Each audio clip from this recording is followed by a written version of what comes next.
oras na ito. Kung nandiyan po yung mga ama, sige po, batiin po ninyo yung mga tatay.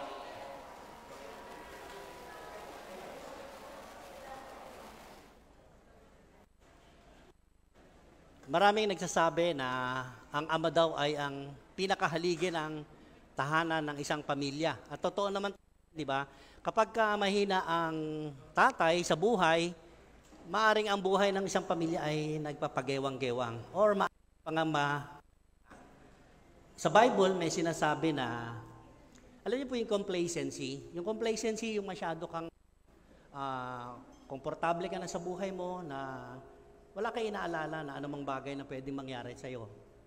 Sa Bible may sinasabi sa unang Korinto 10:12, yung 1 Corinthians 10:12, ang sinasabi rito, if you think you are standing firm, be careful that you don't fall. Ano ibig sabihin? Si Paul ang nagsabi nito. Parang sinasabi, tayong mga matitibay na ama ng tahanan o ng isang pamilya, mag-ingat daw tayo. Baka one day, bumagsak tayo o magiba tayo. So siguro ang pinakamagandang maging pundasyon ng isang ama, yung merong pagkakilala sa ating Panginoong Hesukristo. Today, I will share to you a short message about the life of King David. The message entitled, The Rise and Fall, the Life of King David. Kilala natin si David, di ba? Si King David ay isang mandirigma. Ang katahanan sa buhay. Dami nangyari sa kanyang buhay na nagumpay siya. Pero sa kabila ng katagumpayan ng buhay niya, meron po siyang kabiguan. May faith din po siya. Parang tayo, mga tatay. Wala naman perfect father talaga eh. Only one father in heaven is the one who is perfect. Kung ibang perfect na tatay, kundi yung nasa taas. Tayo po'y manalangin. Father, we thank you and we bless your name. Sa oras na ito, wala po kami ibang hangad, kundi mapuspos kami ng banal na Espiritu at sa iyong pananalig at sa iyong salita. Nawa po kami ay makatanggap ng panibagong kalakasang espiritual and even our physical, Lord. Patuloy po na mangusap kayo sa mensahe na pwede po namin magamit na praktikalidad sa mga pamumuhay namin. Gamitin niyo po ang inyong mensahero bilang tuntungan ng inyong salita. At nang sa ganon naman kami ay mabiyayaan kami ng inyong pagpapala. Kami po naman ay mapalakas, mabago, at makakuha ng panibagong kaunawaan. Ito po yung samot dalangin namin, punong-puno ng pag-asa at katagumpayan. In Jesus' mighty name we pray. Amen. Isang palakpak muli sa Panginoon. So kung merong katagumpayan, may din naman talaga sa buhay ng tao. At isa sa mga pwede natin pagkuhanan sa oras nito, ang buhay ni King David. King David was a famous king nung panahon ng kanyang buhay. Sa 1 Samuel, simulan natin sa 1 Samuel chapter 11 verses 1 to 17. Babasahin ko sa Tagalog. Verse 12. Nang sumapit ang tagsibol, panahon na karaniwan nakikipagdigma ang mga hari. Pinalabas ni David ang buong hukbo ng Israel sa pangunguna ni Joab at ng iba pang mga pinuno. Pinuksa nila ang mga Amonita at kinubkob ang Raba. Subalit si David ay nagpaiwan sa Jerusalem. So sa entrada pa lang ng istorya, pag tinignan natin, ito raw ay panahon ng giyera. No? Panahon ng giyera, which si King David ay hindi po sumama, kundi pinagkatiwala niya sa kanyang mga chief of staff sa pangunguna ni Joab, yung kanyang chief of staff, at sa mga pinuno ng hukbo niya. Instead na siya ay kasama rito, nagpaiwan siya sa palasyo. Verse 2. Isang hapon, pagkagising ni David, umakyat siya sa bubungan ng palasyo at naglakad-lakad. Alam niyo, ang mga naman ng araw, wala katulad ng bubong natin eh. So pag palasyo, meron siyang parang, tawag dito, balcony. So doon pumanik si Haring David. Ang sabi roon, naglakad-lakad siya. Siguro, pagkagising niya, maganda yung kondisyon ng katawan niya, naligo siya. And then, nagpunta siya roon sa kanyang balkonahe. Mula roon, ang sabi dito, mula roon, may natanaw siyang isang babaeng naliligo. No, dahil naman makikita, pero bakit yung babae pang naliligo ang nakita ni David? So siguro, masyado namang kitang-kita talaga yung babae. At even the palace, pagpalasyo, mataas yung talagang building ni Haring David. Kita niya lahat ng mga tahanan doon sa paligid niya. Ang sabi dito, naliligo yung babae. Ang sumunod, napakaganda ng babae. Mga tatay, tingnan nyo ang nangyari kay David. may mga series of event. Naliligo si Bathsheba. Pinagtanong niya ito kung sino. Pinagtanong ni Haring David, sino ba yung babae na yon? No? Sinabi sa kanya na iyo ay si Bathsheba. Very familiar tayo sa mga na babae natin ito. King David, Bathsheba, Urias, Joab. King, that time, hari siya. Sino ba naman, siyempre kung ikaw si Bathsheba, patawag ka ng hari, baka ang iniisip mo, uy, pinatawag ako ng hari, siguro may pag-uutos sa akin. O, it is a privilege na kapag ka ikaw ay pinatawag ng hari. So verse 5, dahil sa nangyaring ito, eto na, yung concept, tingnan natin isa-isa. Dahil sa nangyaring ito, si Bathsheba ay nabuntis o nagdalang tao. At ipinasabi niya ito kay David. Siguro pagbalik niya kay David, charang, sabi niya kay David, King, buntis ako, 3 months. No? Siguro nagulat ng David. Verse 6, inutusan agad ni David si Joab, yung kanyang stop, na papuntahin sa kanya si Urias na Heteo. Si Urias kasi asawa ni Bathsheba. So pinatawag niya itong si Urias. Papuntahin sa kanya si Urias na Heteo. Iyon nga ang ginawa ni Joab. Siyempre sumunod si Joab. Sa verse 7, nang dumating ito, si Urias sa Haring David. Ang sabi dito, tinanong siya ni Haring David. Anong tanong ni Haring David? Kumusta si Joab at ang hukbo? Ano ang lagay ng labanan? Kasi galing sila sa giyera eh. So nakita yung series of events, si King David, ang ganda ng pasok niya rito kay Urias. Kinumusta niya kung pinuno niya si Joab at kumusta yung labanan. Verse 8, sinabi pa niya kay Urias, umuwi ka na at sipingan mo ang iyong asawa sapagkat nanggaling ka pa sa malayong paglalakbay. Wow, concern na concern si David. Nakita nyo? Si David ay kunyari concern dito sa asawa ni Bathsheba. Pero may nangyari na, di ba? Nabuntis na, nagdadalang tao na si ang sabi pa niya, umuwi ka muna. Kasi pagod na pagod ka sa labanan at malayong lakbayin. Lumakad nga si Urias. Sumunod naman si Urias. Ang sabi rito, ang hari ay nagpadala pa ng regalo para sa pamilya ni Urias. Wow! Ang ganda, very concerned. At meron pang dalang pangregalo itong si King David. May mga panunuhol pa na tinatawag natin, di ba? Siyempre, kung ikaw naman si Urias, galak na galak ka. Pinadalang ka ng regalo ng hari para doon pag-uwi mo sa asawa mo, may pasalubong ka kay Bathsheba. Sumunod, verse 9, ngunit hindi pala ito nagtuloy sa kanila. Ibig sabihin, hindi umuwi si Urias. Sa halip, doon siya natulog sa may tarangkahan ng palasyo kasama ng mga bantay. Ibig sabihin, hindi umuwi si Urias. Bakit? Verse 10, nalaman ito ni Haring David at sinabi niya kay Urias, pinatawag niya uli si Urias, hindi ba't kararating mo lang buhat sa isang mahabang paglalakbay? Bakit hindi ka umuwi? So si Haring David, ini-insist niya talaga na itong si Urias, kailangan mong umuwi para sipingan mo yung iyong asawang si Bathsheba. Pero before that, may nangyari na sa kanila ni Bathsheba. And you know mga kapatid, kapag tayo pasok sa isang kasalanan, ang dami natin naiisip na mapalusot. And one of that palusot, si David, nakita natin, ni-insist niya kay Urias, umuwi ka at sipingan mo ang bakit hindi ka umuwi? Ang sabi ni Haring David. Verse 11, sumagot siya. Tingnan niyo ang sagot ni Urias. Ang kaban ng tipan at ang mga kawal ng Israel at Juda ay nasa mga tolda lamang. Kasi ganoon ginagawa nila eh. Yung kaban ng tipan ng Diyos ng panahon noon, dadalhin nila sa mga tolda lang yon. Sundalo, nagpapahinga sila sa mga tent din nila. So itong si Urias, he decided, parang unfair naman sa kanya, na siya ay uuwi sa kanyang asawa at yung kanyang mga kasamang sundalo nandoon. At sa labas naman, natutulog ang aking pinunong, si Joab. Ito yung sinasabi niya kay King David at ang inyong mga punong kawal. Sa ganitong kalagayan, hindi po maatim ng aking kalooban, mahalari. Ang sabi ni Urias, ako'y umuwi. No? Hindi maatim ng budhi kung ako'y uuwi upang magpakaligaya sa piling ng aking asawa. So doon pa lang, bluff na kagad si King David. Yung kanyang pinaplano na sipingan si Bathsheba, hindi natuloy. Anong sumunod?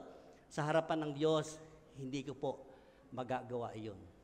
Unang-una, si Urias may panibagong istorya. Hindi natin siya pag-uusapan ngayon. Ang pag-uusapan natin si King David, yung rise and fall ni David. Dito pag tinignan natin si Urias, he is in obedience talaga. Una, disobey niya si Haring David? Yes. But of course, he obey kung ano ang sinasabi ng Diyos sa buhay niya, puso niya. Parang sinabi niya, di ba, sa harapan ng Diyos, hindi ko pong magagawang labagin ang kanyang utos. Pero kayo, kaya kong lubagin ang utos ninyo. Sa verse 12, sinabi ni David kay Urias, siya ron, bagsak siya ron sa plano niya. Pangalawang plans niya, may plans na naman siya. Dumito ka muna na isang araw pa at bukas ka na umalis. Wow, ang ganda talaga. No? Ang ganda ng mga offer ni King David kay Urias. Dumito ka muna, magpalipas ka rito ng isang araw. Kaya nanatili siya sa Jerusalem ng araw na iyon. So, Urias stayed at Jerusalem, kasama yung mga tauhan. 13, kinabukasan, the other day, the following day, inanyayahan ni David sa pagkain si Urias. At ito'y kanyang nilasing. The second part, ito ngayon yung pangalawang pagtatangka ni David na pagtakpan yung kanyang ginawa. Right? Ikaw ba naman anyayahan sa table ng hari? It is always a privilege. Pribileho natin yun. At doon siya pinainom, nilasing siya ni Haring David. Hindi rin ito umuwi ng gabing iyon. Bagkus natulog, nakasama rin ang mga bantay. So balik uli siya roon sa tarangkahan ng palasyo, doon siya natulog. Ang akala ni Haring David, nalasing na, uwi na kay Bathsheba. Verse 14, kinabukasan, another day na naman. Sumulat si Haring David kay Joab, yung pinuno, chief of staff, at ipinadala kay Urias. Ganito ang nasasaad doon sa sulat ng nilalaman. Ilagay mo si Urias sa unahan kung saan mainit ang labanan. Pagkatapos, iwan mo siya roon at bayaan mo siyang mapatay. Sabi ko kanina, may series of events eh. Ang paghahulog natin sa kasalanan, hindi siya automatic kaagad. Nandoon ka kaagad sa kasalanan. May mga series, may mga paglalaro. Dito nilaro talaga si David at nagpalaro naman si David. Anong mga nangyari sa kanya? Nagkasala siya ng adultery. Pangalawa, anong gusto niya yung pagtatago ng kanyang ginawa. Pangatlo, murder. There are 3 kinds na pwedeng magawa ni David dito kay Urias. Verse 16, habang pinapaligiran na Joab ang lungsod, inilagay nga niya si Urias sa gawing malalakas ang kaaway. Doon niya itong si Urias sa ng kalaban. 17, lumabas ang mga kaaway mula sa lungsod at sinalakay ng mga kawal ni Joab. Ang mga kawal ni Joab, napatay ang ilang pinuno ni David kasama si Urias. Siyempre, pag ikaw yung hari, gugustuhin mo ba na may mga lagas sa mga tauhan mo? Lalo na yung malalakas, yung magigiting na mandirigma mo. Dito nakita natin, sinakripisyo talaga ni David. For what? Because of his sin. Gusto niya tago yung kasalanan na nagawa niya. Bakala naman niya, may tatago niya talaga. But yung kasalanan, tingnan natin, ano ba yung mga nangyari, iisa-isahin natin. Unang-una, si Haring David po, he is a warrior. He is a good shepherd. Napagkatiwalaan po siya ng kanyang tatay sa bukid, sa mga alaga nilang hayop. And you know why good shepherd si King David? Yung kanyang mga alagang hayop, yung sa kanyang tatay, sa mga kapatid niya, kapag sinasakmal ng mga dinadaluhong ng mga asong gubat, ng mga oso, alam niyo po si King David, pilit niya pong hinahabol yun. Kahit nasa bunganga na ng mga oso, ng mga mababangis na hayop, yung kanilang alagang hayop, winawarak niya yung bunganga, ganun po. Winawarak niya. Ganun po siya kalakas. Kaya tinagurian siyang good shepherd. Makita na kay King David before he became king, he is a good shepherd. Yan ang isa sa mga katagumpayan niya. Things that King David won in his life. Pangalawa, battle with Goliath. Remember Goliath? Siya yung naghahamon lagi araw-araw sa mga Israelita. At nung marinig ni David ito, si David batang-bata pa no, maliit lang talaga, pero matipuno siya. At hindi siya pumayag. Naalipustahin lang ng mga Israelita noong panahon nila. At siya ang Goliath, wala pong makalaban kay Goliath. But David himself, pinakita niya kung gaano katapang ang sarili niya. At makikita natin dito, he was with God. Kinakasihan siya ng Diyos. He became good shepherd and he won the battle with Goliath because of God. Sa lahat ng laban niya, sa lahat ng buhay niya, nandoon ang Diyos, saksi ang Diyos. Pangatlong won ng battle ni David, he became a king of Israel. Siya ang sumunod sa yapak ni King Saul. He declared, siya talaga inanoint ng Diyos na maging sunod hari kay King Saul. Yan yung mga battle of David na nagtagumpay talaga siya. Kaya sabi ko tatay, ang dami nating katagumpayan sa buhay natin. Yes, that's true. Naniniwala ba kayo, nakakita na kayo, naka-experience kayo, nalaman kayo, nung kamag-anak nyo, kakilala ninyo. Di ba kung kailan tumanda yung lalaki, nagloko? Right? I am the one of the product of broken family. Minsan ang hirap yung mga tatay po sabi nga, bata-bata ka pa nagloko, pero pag tumanda ka, alam mo na yung mga kabalian, di ba? Hindi ka na basta-basta natutukso. Now, pag matanda na, alam mo, pataas at saka ka pa nagloko, napakahirap pong pigilin ng mga yan. Napakahirap po. Kaya makikita natin dito, may mga katagumpayan ang bawat tatay, may katagumpayan katulad ni Haring David. But si King David, yung isang laban na hindi niya po napagtagumpayan. Ano po yun? The next slide, pag tinignan natin, the only one battle King David lost is Bathsheba. Nga ang weakness ng kalalakihan, kababaihan. Mga kababaihan, kaya kayong mga asawang babae naman, huwag niyong hahayaan na ang inyong mga asawang lalaki ay mahumaling ng tingin sa ibang babae. Panahon natin, kaiba na ang panahon po. Tama? Agree tayo dyan? Mga nanay, mga hindi porke, ay naku, senior na kasi ako, pastor, 65 na ako eh. Naku, kalabaw lang ang tumatanda. Pagka ganyan ang edad nyo, mas lalo nyo pang paseksihin ang sarili ninyo. Para yung mga asawa nyong lalaki, mga tatay, no? Hindi nangangapit bahay, hindi mababa mo na kumpare, nangapit bahay, no? Palawala nila. So, ito, si King David, only one battle he lost. Kay Bathsheba lang po. Parang sabi ni Satan, no? O ano ka ngayon? Haring David, no? Kay Bathsheba ka lang pala eh. There are three main avenues na dito. Si King David. Ano-ano ito? Sa 1 John chapter 2 verse 16. Biblical din naman talaga eh pag tinignan natin eh. 1 John 2:16. Anong sinasabi? For everything in this world, the lust of the flesh. Ito po, yung laman natin. The lust of the eyes, yung ating mata. And the pride of life. Yan. Yung tatlo na yan, magkakapatid po yan eh. Tatlo yan. Yung pride, yung katayuan mo sa buhay, macho ako, pogi ako. Yan yung mga bagay na pwede natin i-claim, no? Pride of life comes not from the Father, but from the world. Ano yung tatlo? Flesh, eyes, pride. Examinin natin. Si King David, paano siya natukso? Paano natin dito sa slide? Si King David, may natanaw siyang babaeng naliligo. Ang dami-dami naman makikita talaga eh, no? Pero pag tingnan natin, bakit yung naliligo pa ang nakita niya? Eh siguro may largabista si Haring David, no? Talagang largabista niya naliligo. Ang sabi nun eh, napakaganda ng babae. Paano niya nasuri yung babae, di ba? Tama?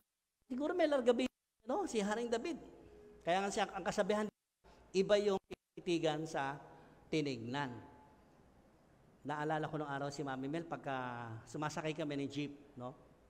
Totoo ito. Siyang pag may sasakay ng miniskirt sa jeep, tayo mga asawang lalaki, hipokrito naman tayo kung di natin makikita.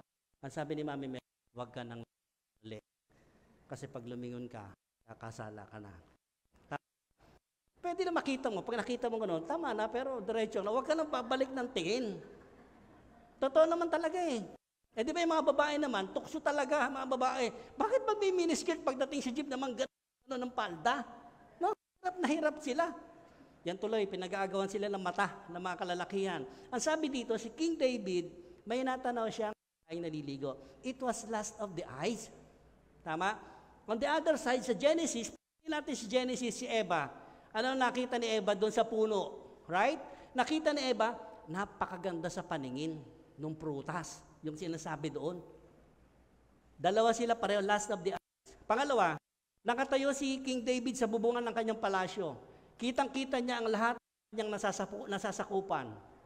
On the other hand, si Eva naman, nung niya ang ganda sa paningin ng prutas, di ba ang sabi niya, ang sarap kainin siguro nito. And then, sabi niya siguro, ang sarap nitong kainin ng babae na ito. The same. From the scripture, makikita natin sa buhay ni Haring David, yung parehong strategy po, mga kapatid. Walang pagbabagong strategy si Satan. 3 things. 3 avenue sa buhay nating lahat. Hindi lamang po sa mga tatay, maging sa mga babae. Pwede mangyari ito. Pangatlo, ito na nakuha niya na pinatawag niya na si Bathsheba. Kay Eva, gano'n naman, mabuti ang maging marunong. Nakita niyo? The same strategy Satan doing in our lives. Wala pong pagkakaiba kahit sa panahon natin ngayon. Ang daming bagay, hindi lamang po ito sa mga kalalakihan, sa pagkain. Pwede kang matukoy sa pagkain katulad ni Eva. O di ba sa panahon natin ngayon, ang dami namang ito na pagkain. Pag nakita mo yung pagkain, di ba? Uy, ang sarap. Di ba, bukas ka na lang mag-diet. Di ba, maintenance ka naman. Di ba, ang dami natin mga palusot. Dito sa pinag-aaralan natin. Si David, dami niyang excuses. What? In times of temptation. Ito yung maganda, yung sinabi ko kanina. Diba yung mga na pwedeng mangyari? Panahon na tinutukso tayo. There are series of events. Yan. Series of events, ibig sabihin, uutay-utayin ka naman ni Satan eh. Hindi ka bibiglayin ni Satan eh. Ang sabi dito, akit. Beautiful sa paningin natin talaga. Even things, materials, mga bagay. Kung minsan, meron yung kapitbahay mo, meron yung ibang tao, gustong-gusto mo magkaroon nun, hindi mo naman kayang bumili nun, gagawa ka ng paraan para magkaroon ka nun. Na-entice ka sa mga bagay. Pangalawa, masarap kainin. Masarap magkaroon ng mga bagay na yan. Masarap angkinin. And then yung pangatlo, nakita nyo, nakapagpapataas ng kalagayan ng buhay. Uy, ang ganda naman ng bahay ninyo. Ang dami nyo, kompleto kayo sa gamit. Paano nyo ba nakuha yung mga yan? Di ba? Ang sarap na gano'n, parang makikita sa mo, tinatas yung buhay mo. Things na pwede mangyari sa bawat isa sa atin. Sa ating pong pamilya. Lust of the flesh, lust of the eyes, and pride of life are Satan's strategies. Beware tayo dyan, ha? Maging mapagmatsyag po tayo. Ang strategy ni Satan, 3 avenues lang sa buhay natin. The same in the scripture, same in King David, the same sa mga naging tauhan sa Biblia. Maging tayo rin po. What are the defense? O anong defense natin ngayon? Yan ang tingnan natin. Kung nandoon tayo sa temptation, ano yung mga bagay na pwede nating idepensa o dumipensa tayo? Parang sa laro ng basketball. Ang pinakamagandang protection yung defense. Hindi lang yung opensa. Now, what are the defense? Pag tinignan natin, unang depensa na pwedeng gawin natin, avoid it. Sabi mo nga sa tao mo, avoid it. Avoid, iwasan hanggat pwedeng iwasan, iwasan talaga. Ano sabi sa awit? Do not let my heart be drawn to what is evil, so that I take part in wicked deeds along with those who are evildoers. Do not let me eat their delicacies.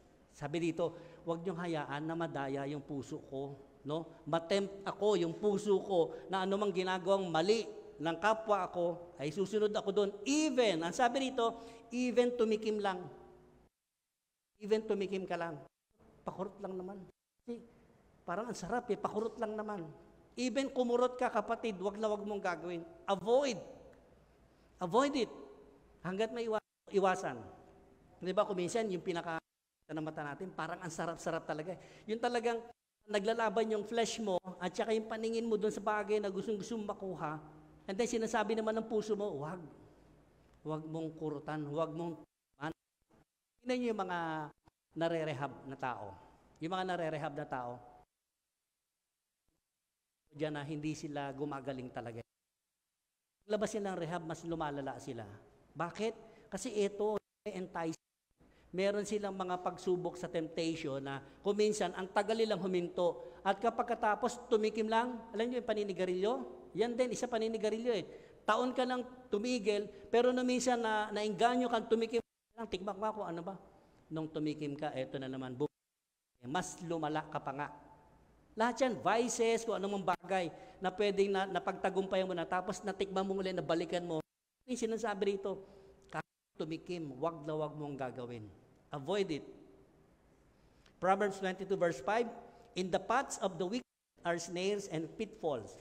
Sabi yung masama, alam niyo masama, meron siyang mga patibong. Meron siyang mga may mga inihahanda siyang magagandang hain sa iyo. Pero actually, patibong yun. Sabi niya, but those who would preserve their lives stay far from them. Alam niyo, napakagandang maging kung mahal nyo ang pamilya ninyo, mahalin ninyo ang inyong mga sarili. Anong point ko doon? Wag natin saksakan ng kung ano naman pwedeng magkasakit tayo. Right? Kung mahal mo ang pamilya mo, mahal mo ang pamilya mo mahalin mo rin sarili mo, alagaan mo yung sarili mo para sa pamilya mo, not just only for yourself. Kasi damay na yun So napakagandang motto ngayon, ipipray ko yung sarili ko para sa aking pamilya. And for so para sa Diyos na rin ito. Sabi rito, sa gawa, sa landasin ng mga masasama, napakaraming mga patibong na pwede kang mahulog. Pero kung mahal mo yung you can avoid bagay na yun, hindi mahirapan si Satan talaga na tuksohin tayo. The next defense, two kinds. Tayo kasi may dalawang personality ang tao. Ano yung una? Yung human nature natin. Human nature yung ikaw talaga, yung dating ikaw. Pero may divine nature din tayo. Nung tayo nakakilala sa Panginoong Kristo, yung tinatawag nating divine nature. Okay? Because ito po utak natin, itong mind, ito yung playground ni Satan. You know, si Satan, pag sinabing playground, ano ba meron sa playground? Di ba? May siso, nagsisiso si Satan. Masarap, magsiso tayo. Ikaw naman, siso ka rin, di ba? Hindi mo alam, natutukso ka na ni Satan ngayon. Unti, nalalaglag ka sa ay, masarap mag-slide dito. Dito ka, mag-slide ka. Slide ka rin naman. Ang dami mga patibong because this is the playground of Satan. Di ba, ang sabi nga, ang ibon, pwedeng padapuin natin sa ulo natin, pero wag natin hayaan mamugad o mangitlog na dyan. We can have the power, bugawin natin yan. Oy, Satan, wala kang power over my mind. Sa thoughts ko, wala kang. How to win temptation? To win over temptation, do not even face it. Nako, sabi, Pastor, pupunta lang ako sa reunion. Ay, pupunta naman reunion, puro mga inuman uli, mga dati niyang ka-reunion, di ba? Tapos sasabihin, malakas na yung pananampalataya ko. Now, pagdating doon, ang dami, natukso, di ba? Ang sasabihin mo, Lord, ilayo mo po ako sa tukso. Ka naman ang tira. Kaya ang sabi rito, do not even face it. Huwag mong subukang harapin kung kinakailangan, kapatid. Kasi maaari kang mabuwal. Ang sabi ni Paul, huwag nyo akalain na matira. Baka time bumagsak kayo. Kaya ang ganda na sinasabi sa atin, these are the things na we can para hindi tayo matukso ni Satan. Because Satan is he is a liar. He is a father of liars. Si Satan, lahat ng kasinungalingan, ibabaon niya sa utak mo, kapatid. Kapag ka nabaon ka, nalunod ka na, patay ka kanya. Pangalawang pwedeng gawin natin, say no. Avoid it. Ngayon, sabihin mo sa katabi mo sa asawa mo, say no, daddy. Say no. Kasi pag nabuo na sa isip mo na say no, before it comes, buo na ang desisyon ng isipan mo na hindi kanya basta. Because buong-buo sa isip mo, ayoko, hindi. Bago mo pa siya makita, bago mo siya mahawakan, at bago mo siya ma-experience. Remember na sinasabi ng 1 John, di ba? Ang taong tinutukso, hindi pa nagkakasala. Pero once na nakita mo, hinawakan mo, na-experience mo, you fall into a sin. Tandaan natin yan, lahat ng bagay. Hindi ka pa nagkakasala habang tinutukso ka ni Satan. Unless, sabi dito, sin, you touch, you experience. Another thing, tingnan natin, ano ba yung prayer ni Jesus? The prayer of Jesus in Matthew chapter 6, verse 13. And lead us not into temptation, but deliver us from the evil one. Yun yung prayer ni Jesus. Napakaganda. Itas nyo po kami sa gawa ng masama. Sa Proverbs 1:10. Tingnan natin. Proverbs 1:10, my son, if sinful men entice you, do not give in to them. Sabihin ko, even you crossing the line, no? Kukunin ng line para ikaw ay mahulaan, wag na wag mong gagawin. Kasi yung pandaraya ng kalaban, napakasarap. Ganda sa paningin, napakasarap sa pakiramdam, lahat. Kapag ka nag-cross the line ka, sinasabi rito, even you cross the line, wag na wag mong gagawin. Yung pangatlo, Proverbs 1:15, another one. Do not go with them. My son, do not go along with them. Do not set foot on their path. Sabi ron, kahit na yung kanilang dinaanan, yung footstep nila, lakaran mo, wag daw. Ang sinasabi rito, paalala ko. Napakaganda na prayer of Jesus, do not cross the line. Wag na wag natin gagawin yan. Do not go with them. Wag tayong umayon sa takbo ng mundong ito. Because napakaraming mga tukso talaga na pwedeng ihain sa atin ni Satan. Natandaan natin ngayon sa bagang ito. Ngayon, ang tanong, kapag nasa harap ka na, Pastor, paano kung nandoon na ako sa harap? Hindi ko na naiwasan. Hindi ko na na-avoid. Hindi na ako nakatakas. Dito, kapag nasa harap ng tukso, ito yung mga pwede nating step. Number 1, resist. We have the power to resist the power of Satan. Pastor, hindi ko kaya kasi tao lang ako eh. Nako po. Remember that we have the power of Jesus. Ang sabi ni Pedro, resist him, standing firm in the faith, because you know that the family of believers, hindi lang tayo, una pa sa ating mananampalataya, ang sinasabi ni Pedro, lahat sila throughout the world is undergoing the same kind of suffering. Kaya ang isang tao walang alam sa Biblia, sa salita ng Diyos, importante ho talaga eh. Kasi yan yung ating weapon natin, yan yung salita ng Diyos. Sabi ni Peter, resist him, may kapangyarihan tayo. No? I-rebuke siya. Because we have standing in our faith na kaya nating i-resist yung gawa ng kalaban. I-resist it. Genesis 4:7, if you do what is right, will you not be accepted? But if you do not do what is right, sin is crouching at your door. Ayan. Kapag hindi ka gumawa ng tama, sigurado tayo ang sinasabi rito. Si Satan, he is crouching at your door. Crouching at your heart, your mind, para siyang halimaw talaga na ginaganon ka niya para magkasala ka. It desires to have you. Walang si Satan para makuha tayo, mabawi niya tayo kay Jesus. But you must rule over it. So nakita natin kanina, avoid it. Say no. Resist it. Pang-apat, na pwede natin pag nasa tukso na tayo, harapan, flee from it. Remember in James chapter 4 verse 7, ano sinasabi? Submit yourselves then to God. So, kaya tayo may power mag-resist, mag-rebuke kasi submitted tayo sa power of God. Hindi yung i-resist mo siya without the power of God. Walang pangunguna ng submission sa kapangyarihan ng Panginoon. Ang sabi dito, submit yourselves then to God. Resist the devil and he will flee from you. Every time nahaharap ka sa tukso, sa temptation, before and during or after, you can resist the devil. Kilala Joseph the Dreamer? Si Joseph the Dreamer, isang magandang halimbawa rin, no? Nung siya ay tinukso ng asawa ng Pharaoh. Yung tatlong nabanggit ko, nasa katangian yun eh. He avoid it. Say no. Resist and flee. Mga kalalakihan, tayong lahat ha. Ang pinag-uusapan natin dito, hindi lang pagtukso ng babae. So, ang daming bagay sa buhay natin na pwede tayong tuksuhin. Yung ito, itong flee from it, takbuhan natin, takasan natin kung hanggat kaya natin takasan. Pastor, hindi ko kaya eh. Imposibleng hindi natin makakaya because we have the power. Lagi ko sinasabi. We are already redeemed by the power of in dominion of darkness into the light. Na-redeem tayo doon eh. Wala na tayo sa darkness. Dominion of darkness, ito si Satan. Siya yung naghahari sa lahat ng kadiliman sa buhay natin noon. Pero ngayon, na-redeem tayo, natubos tayo sa kapangyarihan ni Kristo Jesus. And that light, whoever walks in life, never walk in darkness, ang sinasabi rito. Kaya tama, tayo submitted lagi sa pangyarihan ng Diyos. We can resist the devil. You know, ang maganda pa rito, devil, pag nakikita tayo, yung overpower tayo ng Holy Spirit, ng Diyos sa atin, tumitiklo po siya. Pagka tayo nagnanalangin, nagpapanalanginan, si Satan po wala na. Gibang-giba po si Satan. Wala siyang makitang paraan para tukso tayo because we have the weapon. Balot tayo ng baluti ng Diyos. Remember nung si Jesus Christ, tinukso siya the baptism, di ba? Anong pinakita ni Satan?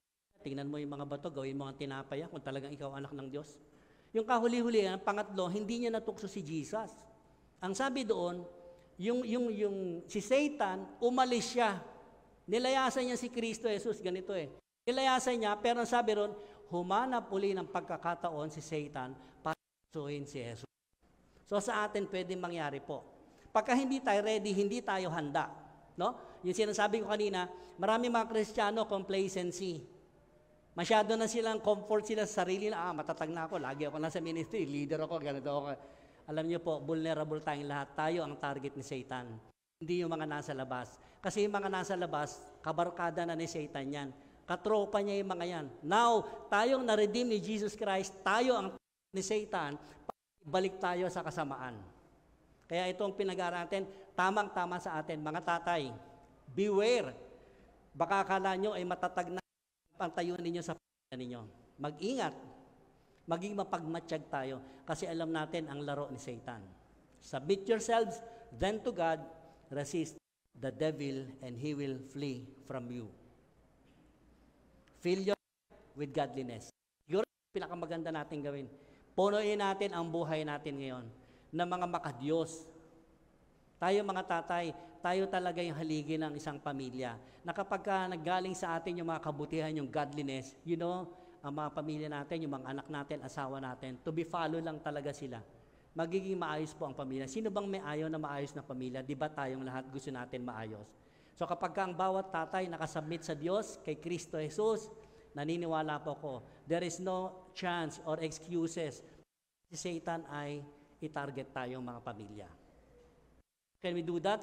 Ni Paul, 1 Timothy 6:11, sabi ni Paul kay Timothy, but you, man of God, sinasabi niya kay Timothy, isang batang mananampalataya, flee from all these things and pursue righteousness, godliness, faith, love, endurance, and gentleness. Napakaganda, di ba?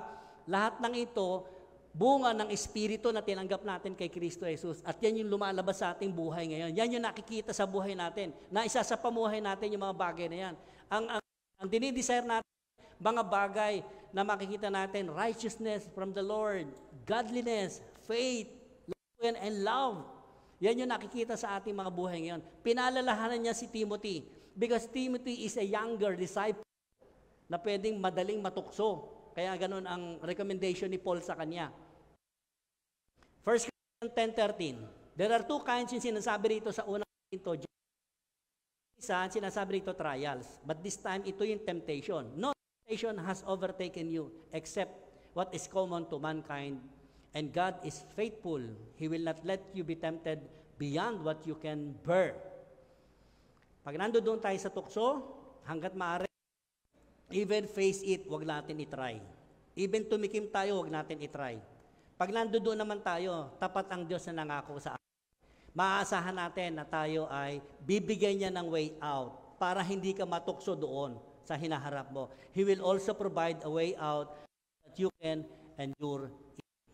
Habang sa tukso, sinasabi, kasala.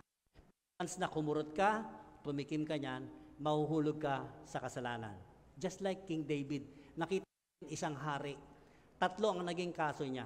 Adultery, yung tinatawag na pagtatago ng kasalanan niya, at yung pangatlo, murder. Mga bagay na dapat hindi niya nagawa. Hari na siya, kaya sa atin, posible rin mangyari yan. So before it happened to us, nakita natin yung mga bagay na pwede natin gawin para maiwasan yung temptation na nakahanda para sa ating lahat. The last verse, who give us strength to meet temptation? Hindi kasi maiwasan nandiyan talaga Sino ba nagbibigay ng kalakasan? Philippians 4:13. Ang context naman ito talaga, si Paul, naranasan niya ang lahat. Sa sobrang hirap, naranasan talaga niya. Diba pag sobrang hirap ng tao, nakakagawa ng kasalanan because while you are in the trials, mga kapatid, temptation laging nandyan, magkapatid yan. Kapag ka nasa trial ninyo, ang lapit-lapit natin sa tukso.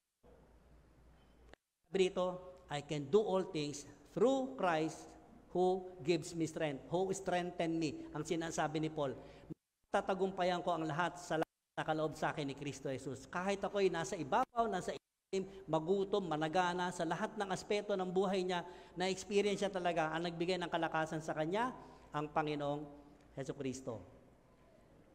Tayo pong lahat ay yumuko sa presensya ng Panginoon. Father, we thank you again and again. Salamat po sa maikling mensahe na pwede magpaalala po sa amin. Especially po sa mga tatay, celebration ng aming mga father. Father, I pray that the Holy Spirit will manifest for each and every one. Nawa po ang maging tatay namin so we will be able to share family to our children or spouses. At alam namin, Panginoon, kapag kayo ang naging sentro, naging gabay namin, there is no such things na pwedeng gumawa ng paraan si Satan para kami. Even enticement, Lord, sa panahon na tinutulungan kami sa mga mo na pwede naming makuhanan ng kalakasan, ng katagumpayan. Dahil apart from we cannot do nothing. Wala kaming kayang gawin. Kaya Maraming salamat sa oras na ito. Kayo ang patuloy na maitaas sa bawat buhay, sa bawat isa, sa bawat pamilya. Lord, bless everyone. Ito po yung samot dalangin namin, puno ng katagumpayan. In Jesus' mighty name we pray. Amen.